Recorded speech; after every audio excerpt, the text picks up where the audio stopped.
যখন একজন মানুষ নিজের ইচ্ছাকে আল্লাহর সামনে সঁপে দিবে, এর মধ্য দিয়ে সে শান্তি অর্জন করবে। মানে নিজের ইচ্ছাকে আল্লাহর সামনে সঁপে দিলে পরে শান্তি পাওয়া যায়। কারণ আমি তো জানি না যে আমার জন্য কোনটা ভালো কোনটা মন্দ। কে ভালো জানে? যিনি আমাকে সৃষ্টি করেছেন।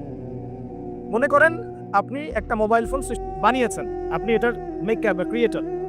এখন আপনার চেয়ে কি কেউ ভালো জানে এই ফোনের মধ্যে কি আছে? বলেন। আপনি একটা কম্পিউটার ফাংশন করেছেন, একটা সফটওয়্যার তৈরি করেছেন, একটা অ্যাপস তৈরি করেছেন।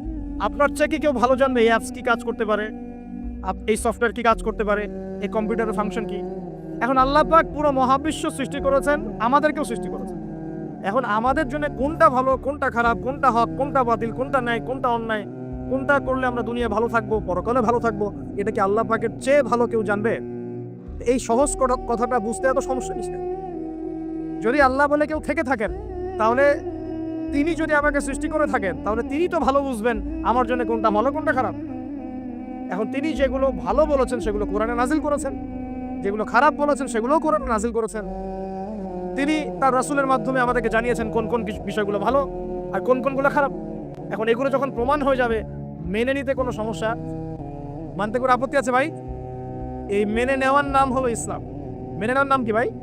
ইসলাম। এখন দ্বিতীয় প্রশ্ন হচ্ছে, ইসলাম কি পরিপূর্ণ না অসম্পূর্ণ?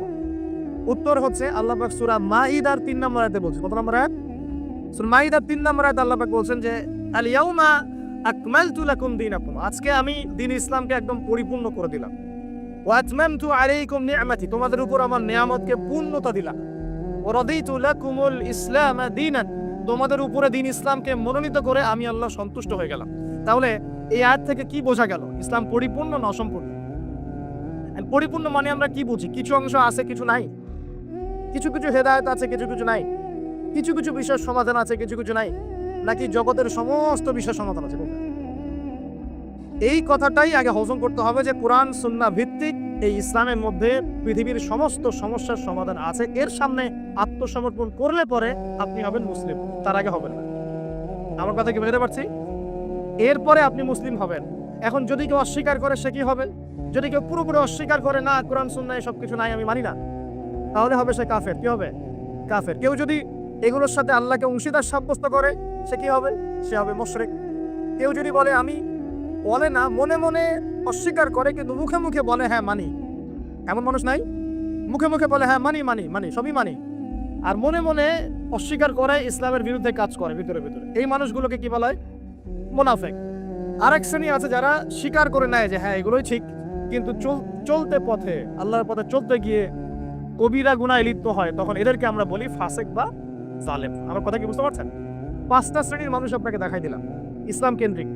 কেউ শিরক করে হচ্ছে মুশরিক, কেউ অস্বীকার করে হচ্ছে কাফের, কেউ মুখে স্বীকার করছে মনে স্বীকার করছে না, হচ্ছে মুনাফিক, কেউ স্বীকার করে পথ চলতে গিয়ে কবিরা গুনাহ করছে, কবিরা গুনাহ, তখন সে জালেম হচ্ছে বা ফাসিক হচ্ছে। আর কেউ পরিপূর্ণরূপে আত্মসমর্পণ করে আমলে প্রমাণ করে সে মুমিন মুসলিম হচ্ছে। আল্লাহ পাক আমাদেরকে এই মুমিন মুসলিম হওয়ার তৌফিক দান করুন। এখন এই হলো ইসলাম। ইসলামের সমাজ কি? ইসলাম কি শুধু ব্যক্তি জীবনে পালন করারই ধর্ম বা জীবন? আচ্ছা, ধর্ম না জীবন ব্যবস্থা, এটাও তো জানতে হবে নাকি? ধর্ম আর জীবন ব্যবস্থার মধ্যে পার্থক্য কি? আল্লাহ পাক ইসলামকে কি বলেছেন? দিন আল ইসলাম। দিন কি বলেছেন? দিন। দিন শব্দটা কি? আল্লাহ পাক বলছেন ইন্না দীনা ইনদাল্লাহিল ইসলাম। সূরা আলে ইমরান আয়াত নাম্বার 19। সূরা আলে ইমরান আয়াত নাম্বার 19 আল্লাহ পাক বলছেন ইন্না দীনা ইনদাল্লাহিল ইসলাম, আল্লাহর কাছে ইসলাম কি? একমাত্র দিন। আরবি শব্দটা বলেন, দিন। কবরে প্রশ্ন কি করা হবে? মা দিনুকা, মা দিনুকা। প্রথমে মান রব্বুক, তারপরে মা দিনুকা। তাহলে ধর্ম বা ইসলাম এটাকে কি শব্দে ব্যবহার করা হচ্ছে কোরআনে? দিন। এই দিন শব্দের মানে কি?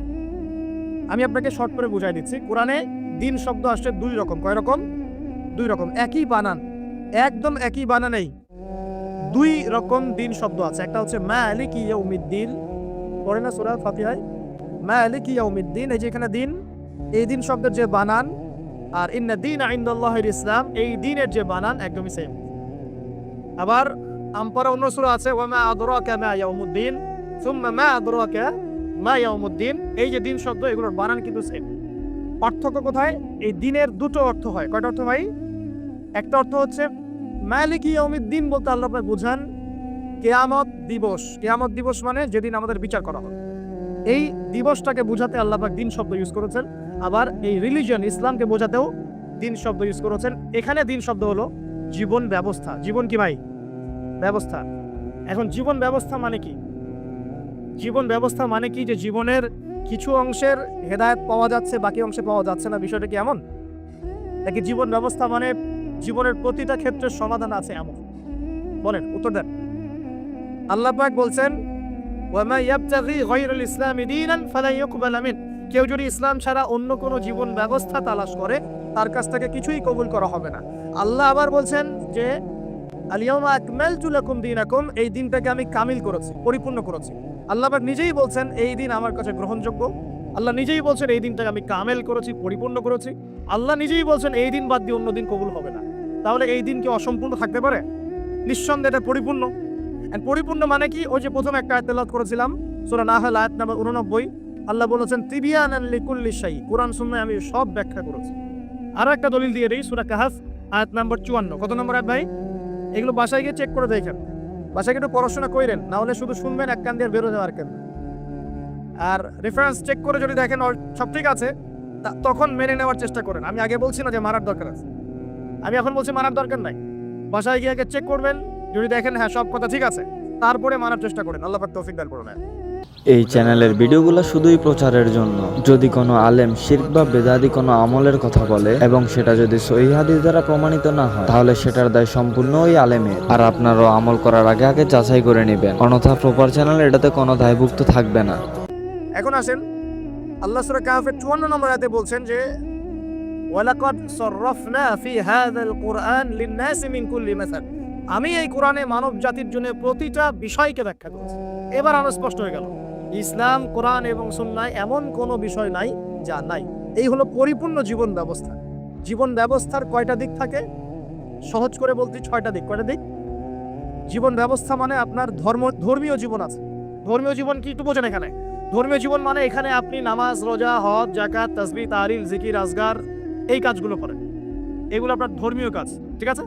আচ্ছা, একটা জীবন হলো আপনার পারিবারিক জীবন। পারিবারিক জীবন আপনার বিয়ে, শাদী, সন্তান প্রতিপালন, স্ত্রীদের হক আদায়, মা বাবা, ভাই বোন ইত্যাদি, এই যে পুরো একটা পরিবার বর্ণ, এই যে সিলাতুর রাহিম, আত্মীয়তার রক্তের সম্পর্ক, এটা আপনি রক্ষা করেন। এটা হলো আপনার পারিবারিক লাইফ। 2 নাম্বার। 3 নাম্বার হচ্ছে আপনার একটা সাংস্কৃতিক জীবন আছে, মানে আপনি কি সংস্কৃতি ফলো করবেন, কোন কালচার ফলো করবেন, এটা একটা জীবন আছে। 4 নাম্বার হচ্ছে আপনার ইকোনমিক লাইফ, আপনার অর্থনৈতিক জীবন। এখানে আপনি ব্যবসা বাণিজ্য, চাকরি বাকরি, মুআমালাত এই বিষয়গুলো করবেন। 5 নাম্বার আপনার পলিটিক্যাল লাইফ, যেখানে আপনি আল্লাহ পাকের খলিফার দায়িত্ব পালন করবেন। আর 6 নাম্বার হচ্ছে গ্লোবাল অ্যাফেয়ার্স, মানে আপনি পুরো ওয়ার্ল্ডকে ডিল করবেন কিভাবে, যদি আপনি রাষ্ট্রের প্রধান হন বা আপনার রাষ্ট্রের দায়িত্ব থাকে। তো এই 6টা বিষয়কে নিয়ে মোটামুটিভাবে আমাদের এই জীবন। এর বাইরে কি জীবনের কোনো ক্ষেত্র আছে নাকি? মানে বুঝেন নাই মনে হয়? ধর্ম আমাদের জীবন না, অর্থনীতি আমাদের জীবন না, পরিবার আমাদের জীবন না, আমাদের সংস্কৃতি, আমাদের রাজনীতি, সমাজ এবং বিশ্ব, এর বাইরে কিছু আছে নাকি? এই হলো দুনিয়া। এর বাইরে পরকাল আছে। এর বাইরে কি? পরকাল। ওই পরকালে তো মুক্তির জন্যই কোরআন, সুন্নাহ এবং ইসলাম, নাকি? এটা তো আমাদের গন্তব্য। দুনিয়ার প্রতিটা সমাধানও ইসলামে পাচ্ছি। এখন তাহলে বুঝতে পারলাম ইসলামী সমাজ মানে কি। ইসলামী সমাজ মানে যে সমাজে শুধুমাত্র কোরআন এবং সুন্নাহ চলে, অন্য কিছু চলে না। কথা কি ক্লিয়ার হচ্ছে না? বুঝাতে পারছি না? আচ্ছা, একটু নড়াচড়া কম করেন। আমরা খুব লম্বা আলোচনা করবো না ইনশাআল্লাহ, একটু ধৈর্য ধরেন। সমাজ ব্যবস্থা বোঝাতে পারলাম কি ভাই? সমাজ ব্যবস্থা কি? ইসলামী সমাজ ব্যবস্থা কি? মানে যে সমাজের মধ্যে আল্লাহর ওহী, কোরআন এবং সুন্নাহ, আল্লাহ পাকের বিধান চলে, বাইরে কিছু চলে না। এর বাইরে কি চলতে পারে? এর বাইরে যদি এমন কিছু চলে, লিসেন ভেরি কেয়ারফুলি, এর বাইরে যদি এমন কিছু চলে যেটার সাথে কোরআন সুন্নাহর সংঘর্ষ হচ্ছে, তাহলে সেটাকে ধরে একদম ছুঁড়ে ফেলে দিতে হবে। এই চ্যানেলের ভিডিওগুলো শুধুই প্রচারের জন্য। যদি কোনো আলেম শিরক বা বেদাতি কোনো আমলের কথা বলে এবং সেটা যদি সহিহ হাদিস দ্বারা প্রমাণিত না হয় তাহলে সেটার দায় সম্পূর্ণ ওই আলেমের। আর আপনারাও আমল করার আগে আগে যাচাই করে নেবেন, অন্যথা প্রপার চ্যানেল এটাতে কোনো দায়ভুক্ত থাকবে না। কথা বুঝতে পারছেন? সমাজে ইসলামী সমাজ আমরা বুঝলাম, ইসলামী সমাজ মানে যেখানে কোরআন সুন্নাহ ভিত্তিক আল্লাহ পাকের ওহী ভিত্তিক সমাজ চলে। এখন এই সমাজে যদি কোরআন সুন্নাহর সাথে সাংঘর্ষিক কিছু চলে, এটাকে ধরে তুলে ছুঁড়ে ফেলে দিতে হবে, এর নাম ইসলাম। এর সাথে আমরা আপোষ করতে পারবো না। আর যদি দেখা যায় সমাজে কিছু জিনিস চলছে যেগুলোর সাথে ইসলামের সাংঘর্ষিকতা নাই, গান বাজনা সাংঘর্ষিকতা নাই, হ্যাঁ গান বাজনার সাথে সাংঘর্ষিকতা নাই, বোঝাচ্ছি আমি মূলনীতি পরে সহজ করছি, উদাহরণ তো দিব ইনশাআল্লাহ। সমাজে এমন কিছু চলছে যেগুলোর সাথে ইসলামের সাংঘর্ষিকতা নাই, সেগুলো আমরা গ্রহণ করতে পারবো, কোনো সমস্যা নেই। পারবো কিনা? মনে করেন একটা সমাজের মানুষ ট্রেডিশন আছে, এরা মেহমানদেরকে খুব আপ্যায়ন করায়, এমন আছে না অনেক সমাজ, আছে কি না? এই কাজটা কি কোরআন সুন্নাহর সাথে সাংঘর্ষিক? তাহলে আমরা সমাজের অংশটা রাখবো কেন? রাখবো না। একটা সমাজে আমরা দেখলাম যে মেয়েরা মাশাআল্লাহ পর্দা তো করেই পাশাপাশি যখন তারা তাদের গৃহস্থলী কাজগুলো করে তখনও দেখা যায় যে একটা শালীন পোশাক পরে বাসায় কাজকর্ম করছে। এটা ওদের কালচার। আমরা এই কালচারটা রাখতে পারবো না?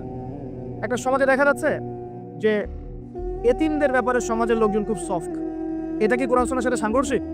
না, আমরা কি রাখতে পারবো না? একটা সমাজে দেখা যাচ্ছে যে মানুষ এই বৃক্ষরোপণ করতে খুব পছন্দ করে, এমনও কিছু সমাজ আছে, গাছ লাগাইতে সবুজ শ্যামল প্রকৃতি খুব ভালো লাগে, আছে না এমন সমাজ? এই জিনিসটা কোরআন সুন্নাহর সাথে সাংঘর্ষিক, তো রাখতে পারবো না আমরা। এরকম এক্সাম্পল দিয়ে শেষ করা যাবে না। এরকম অগণিত কাজ আছে যেগুলো কোরআন সুন্নাহর সাথে সাংঘর্ষিক নয় কিন্তু সমাজে চলছে, এগুলোকে ইসলামিক সমাজের আওতাভুক্ত করা যাবে ইনশাআল্লাহ, কোনো সমস্যা নেই। কিন্তু যদি সমাজে এমন কিছু চলে যেগুলো কোরআন সুন্নাহর সাথে সরাসরি সাংঘর্ষিক, যেমন এই যে কারো বিয়ে হলে ধুমধারাক্কা গান হয় কি না, হয় না? এখন এই সংস্কৃতিটার সাথে কোরআন সুন্নাহর আপত্তি আছে। এখন আমরা এটাকে সামাজিকীকরণ করতে পারবো না, ইসলামী সামাজিকীকরণ করতে পারবো না, বরং এটাকে ঐক্যবদ্ধভাবে প্রতিরোধ করতে হবে। সমাজে মনে করেন কোনো সমাজে জুয়া চলে না?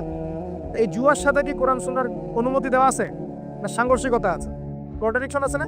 যেহেতু কোরআন সুন্নাহর সাথে কন্ট্রাডিক্টরি বিষয়, আমরা এই জুয়ার সংস্কৃতি এখানে চলতে দিতে পারি না, বরং আমরা এটাকে প্রতিহত করার চেষ্টা করব। এই প্রতিটা বিষয়ের সাথে কোরআন সুন্নাহর আপত্তি আছে।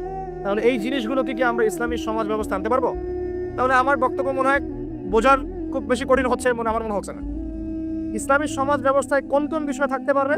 সর্বপ্রথম আল্লাহ পাকের ওহী থাকতে পারবেন, ওহীর বাদ দিয়ে অন্য কিছু চলবে না। কি চলবে? যেগুলোর সাথে ওহীর কোনো সাংঘর্ষিকতা নাই, এমন বিষয় চলতে পারে। চায়ের জন্য বিখ্যাত আপনারা না, এটা আছে না? আচ্ছা, এখন এটা কি কোরআন সুন্নাহর সাথে সাংঘর্ষিক? এটা একটা সংস্কৃতি। আপনাদের বাসায় গেলে আপনারা চা খাওয়ান এবং এটার সাথে আপনার সংস্কৃতি আছে, আগেও রাতরের আপনাদের বিজনেস আছে। এই জিনিসটা কি কোরআন সুন্নাহর সাথে সাংঘর্ষিক? বাংলাদেশের অন্য কোনো সমাজে কি আগেও রাতর এরকম ভাবে আছে? আপনাদের সমাজে আছে, এটা কিন্তু কোরআন সুন্নাহর সাথে সাংঘর্ষিক নয়। তাহলে আমি এটাকে অবশ্যই ইসলামাইজড করতে পারবো, চায়ের ব্যাপারটা আমি ইসলামাইজড করতে পারবো। কিন্তু যদি একটা সমাজে দেখেন, ঢাকার মতো কান্ট্রিতে শহরে গিয়ে দেখলেন মেয়েরা ছেলের পোশাক পরে ঘুরে বেড়াচ্ছে, এখন এই জিনিসটাকে কি আপনি ইসলামের আওতায় আনতে পারবেন? এই হলো ইসলামী সমাজ, মানে যেখানে আল্লাহর ওহী চলে, অন্য কিছু চলে না। হ্যাঁ, কি চলতে পারে? ওহীর সাথে সাংঘর্ষিক বিষয় নাই এমন বিষয় চলতে পারে, কোনো সমস্যা না। সেটা রাজনীতিতেও চলতে পারে, সেটা সমাজেও চলতে পারে, সেটা অর্থনীতিতেও চলতে পারে, সেটা আমাদের সংস্কৃতিতেও চলতে পারে, সেটা আমার পরিবার ধর্মেও চলবে ইনশাআল্লাহ। মানে প্রতিটা ক্ষেত্রেই চলতে পারবে যদি কোরআন সুন্নাহর সাথে সাংঘর্ষিক না হয়। আল্লাহ পাক আমাদেরকে বোঝার তৌফিক দান।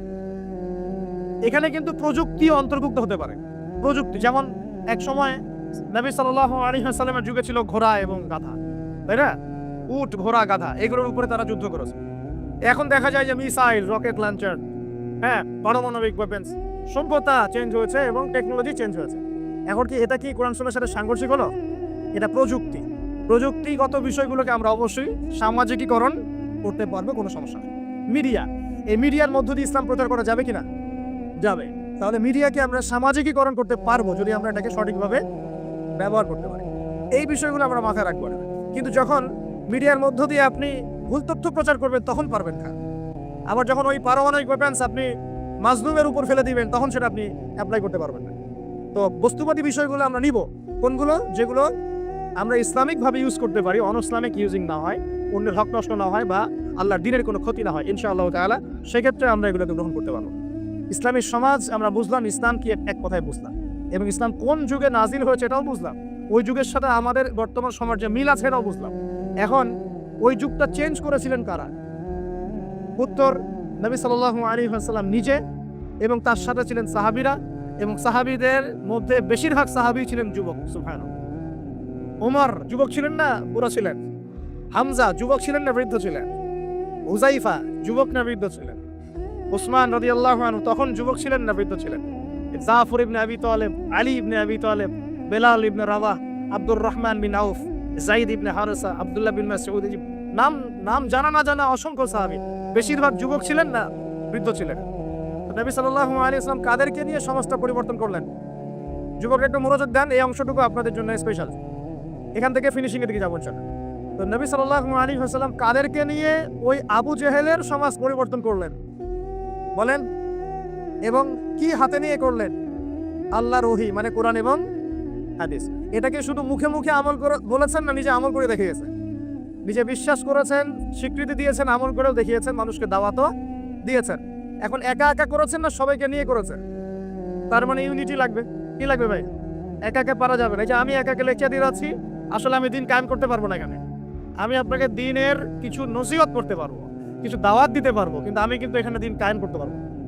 একা একা দিন কায়েম করা যায়, একা একাও যায় না, এক শ্রেণীর মানুষকে নিয়েও যায় না। মুসলিমদের মধ্যে মনে করেন যে মুসলিমদের মধ্যে একটা এলাকার মুসলিম আছে, মনে করেন 1 লাখ, কথার কথা বলছি, 1 লাখের মধ্যে 1000 মানুষ সবকিছু বোঝে, বাকিরা এতটা বোঝে না। ওদেরকে বোঝাতে হবে। ওদের কি করতে হবে? বোঝাতে হবে। ওই আমরা যদি মনে করি আমি 1000 আমি সব করতে পারবো, ভুল করবেন না।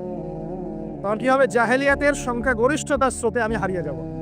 কথা বুঝতে পারছেন? নবী সাল্লাল্লাহু আলাইহি ওয়াসাল্লাম কিভাবে করেছেন?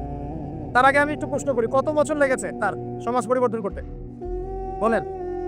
23 বছর। এর মাশাআল্লাহ 23 বছর পরে ওই মক্কায়, ওই আবু জেহেলের যুগেই, আবু জেহেলের সেই যুগ কি আর বাকি থাকলো?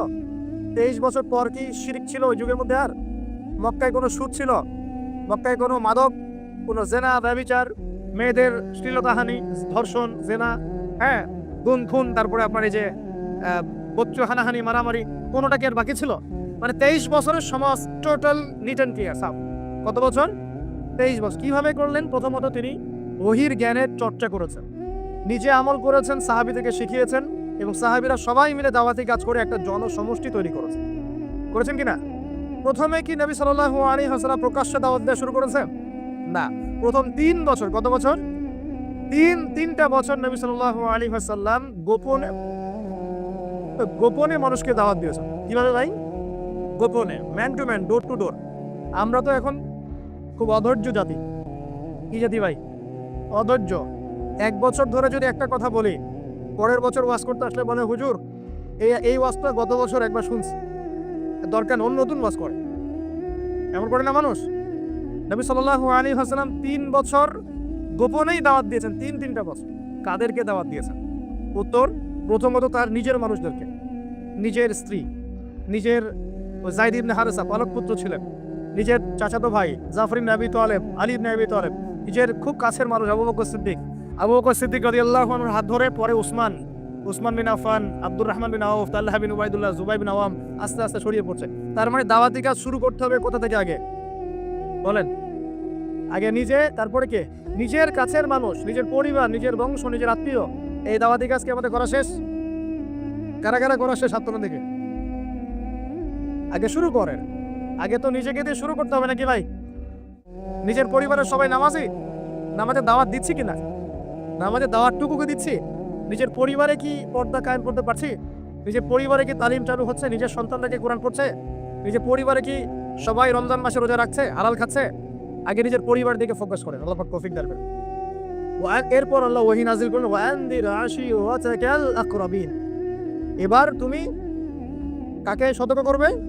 তোমার কাছের আত্মীয় স্বজন, গোত্রের লোককে। তখন তিনি ওই যে পাহাড়ের উপর উঠে ডাকলেন, ইয়া মা'আশারাল কুরাইশ, ইয়া মা'আশারাল কুরাইশ, তোমরা সবাই আসো। এই বনু আদি, বনু তাইন, হ্যাঁ, বনু মাখজুম, তারপরে যে বনু হাশিম, সব গোত্র জড়ো হলো। জড়ো করে তিনি সব গোত্রকে বলছেন যে আমি মুহাম্মদ সাল্লাল্লাহু আলাইহি ওয়াসাল্লাম যদি আপনাদেরকে বলি এই পাহাড়ের পিছনে একটা সেনাবাহিনী অপেক্ষা করছে, আপনাদেরকে আক্রমণ করবে, আপনারা কি আমার কথা বিশ্বাস করবেন? তখন সবাই এক বাক্যে বলল, কেন বিশ্বাস করবো না? তোমাকে কখনো আমরা মিথ্যাবাদী পাই নাই, তুমি as-সাদিকুল আমিন, সত্যবাদী। আমি তখন নবীজি বললেন যে কুলু লা ইলাহা ইল্লাল্লাহ তুফলিহুন, তোমরা সবাই বলো লা ইলাহা ইল্লাল্লাহ, আল্লাহ ছাড়া কোনো মাবুদ নাই, আল্লাহর বিধান ছাড়া কোনো বিধান নাই, আল্লাহর দাসত্ব ছাড়া কোনো দাসত্ব নাই, তোমরা সফল হয়ে যাবে ইনশাআল্লাহ। তখন ওই যে আবু লাহাব হাততালি দেওয়া শুরু করলো, আর আবু লাহাব ভিল নিয়ে মারা শুরু করলো, সবাই হাততালি দিচ্ছে, টিটকারি করছে, মস্করা করছে। হ্যাঁ, আলিহাদা জামাআতানা, বলছে এই জন্য আমাদেরকে এখানে একত্রিত করেছো, এই বকবকানি শোনার জন্য, এই বাজে কথা বলার জন্য আমাদেরকে এখানে ডেকেছো। তখন থেকে শুরু হলো প্রকাশ্য বিরোধিতা। এবার শুরু হলো ইটপাটকেল, শারীরিক নির্যাতন, মানসিক নির্যাতন, বয়কট, এইটা সেইটা সব। তো এখন বলেন, যে মানুষটা আগে সাদিকুল আমিন ছিল, সত্যবাদী এবং বিশ্বস্ত, এবার সবাইকে ডেকে দাওয়াত দেওয়ার পরই তিনি হয়ে গেলেন কাযযাব, মিথ্যাবাদী, সাহের, জাদুকর, ফারিকুল জামা বিভক্তকারী, মাজনুন, পাগল। এই কথাগুলো মানুষটাকে বলা শুরু করল। তার মানে নবী সাল্লাল্লাহু আলাইহি ওয়াসাল্লামের পদ্ধতিতে আমাকে সমাজে দ্বীন ইসলাম প্রতিষ্ঠা করতে হবে। তার মানে প্রথমে আগে নিজে, তারপর পরিবারের পর কাছের মানুষদের মধ্যে ইসলামের প্রচার প্রসার করার চেষ্টা করতে হবে। এবার প্রকাশ্যে দাওয়াতি কাজ করা শুরু হলো। দাওয়াতি কাজ যত প্রকাশ্য হচ্ছে, নির্যাতন নিপীড়ন ততই বাড়ছে। এটাই সুন্নাত, যখন নবীর পদ্ধতিতে কেউ দাওয়াতি কাজ করবে তার উপর নির্যাতন নিপীড়ন আসবেই। যদি নির্যাতন নিপীড়ন না আসে, বুঝতে হবে সেটা নবী পদ্ধতিতে দাওয়াত হচ্ছে না। 100% দিকে রাখে, 100% নবী পদ্ধতি। এটা হচ্ছে গোলালু মার্কা দাওয়াতি কাজ। অনেকে হিকমতের দোহাই দিয়ে ওইসব গোলালু মার্কা দাওয়াতি কাজ করে। সারা বিশ্বে বড় বড় ইস্যু চলছে, উম্মার মধ্যে বিশাল বিশাল সমস্যা। দেখবেন আলোচনার টপিক হচ্ছে যে হায়েস নেফাস, আলোচনার টপিক হচ্ছে যে ইস্তেঞ্জা, আলোচনার টপিক ঢিলা কুলুক, আলোচনার টপিক ফরজ গোসল, আলোচনার টপিক ওযু ইস্তেঞ্জা। মানে এগুলো শিখতে কতদিন আর লাগবে? এগুলো শিখতে এখনো শেখা হয়ে যায় এগুলা। আর সারা বিশ্বের অবস্থা, দেশের অবস্থা, অর্থনীতির অবস্থা, সমাজের অবস্থা, কিয়ামতের আলামত স্পষ্ট হয়ে যাচ্ছে, উম্মার অবস্থা, এগুলো বড় বড় ইস্যুগুলো সব পরে, আগে এগুলো নিয়ে আলোচনা করছে। তো এগুলো কি আসলে নবীর পদ্ধতিতে দাওয়াতি কাজ হচ্ছে? আল্লাহ পাক আমাদেরকে বোঝার তৌফিক দান করুন। তো প্রিয় ভাইরা, যখন নবী সাল্লাল্লাহু আলাইহি ওয়াসাল্লামের পদ্ধতিতে দাওয়াতি কাজ হবে, তখন কিন্তু নবীর মতো মানে শারীরিক, মানসিক, আর্থিক নির্যাতন কিন্তু আসবেই। এটা মেনে নিতে হবে। সর্বপ্রথম নিজের পরিবার থেকে আসবে। কোথা থেকে আসবে ভাই? সর্বপ্রথম আসবে নিজের পরিবার থেকে। মনে রাখবেন, পরিবার থেকেই সর্বপ্রথম বাধা আপনাকে পেতে হবে যদি আপনি দ্বীনের পথে চলতে চান। কারণ এখনকার সমাজের বেশিরভাগ পরিবার ইসলামিক পরিবার নয়। কোনো কোনো সময় পারিবারিক সাপোর্টের অভাবে দিনদার অনেক মানুষও দেখা যায় ট্র্যাক থেকে বিচ্যুত হয়ে যায়। মনে হয় না পারিবারিক সাপোর্ট একটা বড় জিনিস? আমাদের নবী সাল্লাল্লাহু আলাইহি ওয়াসাল্লামকে চতুর্দিক থেকে মানুষ আক্রমণ করলেও পরিবারে তার স্ত্রী খাদিজা রাদিয়াল্লাহু আনহা তাকে বুকে আগলে রেখেছিলেন। এটা অনেক বড় একটা মানে প্রশান্তির জায়গা। যে সমাজের মানুষ আপনার এগেনস্ট হয়ে কাজ করছে, কিন্তু পরিবারে গিয়ে আপনার স্ত্রী আপনার কাছে, আপনার অনুভব, সে আপনাকে বুস্ট আপ করছে, আপনাকে উৎসাহ দিচ্ছে, আত্মবিশ্বাস দিচ্ছে, আপনি কিন্তু আবার পথ চলতে পারবেন ইনশাআল্লাহ। এই জন্য আমি বারবার বলি যে বিয়ে যদি করতেই হয়, তাহলে দিনদার একজন মেক্কার মেয়েকে বিয়ে করে খাদিজা রাদিয়াল্লাহু আনহার মতো একটা মেয়েকে বিয়ে করে।